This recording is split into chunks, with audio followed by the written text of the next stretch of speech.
করে তাদের হাতে মোবাইল তুলে না দিয়ে তাদের হাতে বই তুলে দিবেন, বই তুলে দিবেন, তাদের হাতে কলম তুলে দিবেন এবং তাদেরকে বই পড়ার জন্য উৎসাহিত করবেন এবং তাদেরকে সাথে করে বইয়ের মার্কেট, বিশেষ করে বাংলাদেশের সবচেয়ে সর্বশ্রেষ্ঠ মার্কেট নীলক্ষেত বইয়ের মার্কেট, ইসলামিয়া মার্কেটে আসবেন বই কেনার জন্য। অসংখ্য একাডেমিক বই পাওয়া যায়, গল্পের বই পাওয়া যায়, হিস্টোরি বই পাওয়া যায়, সব ধরনের বই এখানে পাওয়া যায়। এখানে আসবেন আপনাদের সন্তানদের নিয়ে, সন্তানদের উৎসাহিত করবেন বই কেনার জন্য।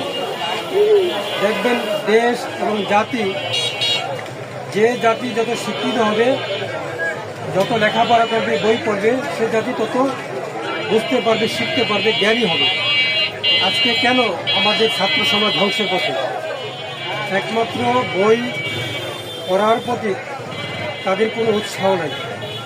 তারা সবসময় মোবাইল নিয়ে থাকে, মোবাইল দেখতে দেখতে তাদের চোখগুলোকে একেবারে শেষ করে দিচ্ছে। তাই আমি সবাইকে অনুরোধ করব, আপনার সন্তানকে বই কেনার জন্য উৎসাহিত করুন এবং তাদেরকে তাদের জন্মদিনে বই উপহার দিন এবং সবসময় প্রতিটা অনুষ্ঠানে তাদেরকে বই উপহার দিন। দেশ, জাতি, সমাজ, সর্বশ্রেণীর মানুষ ভালো থাকবে। বই কিনুন, বই পড়ার প্রতি উৎসাহিত করুন। ধন্যবাদ সবাইকে। আসসালামু আলাইকুম।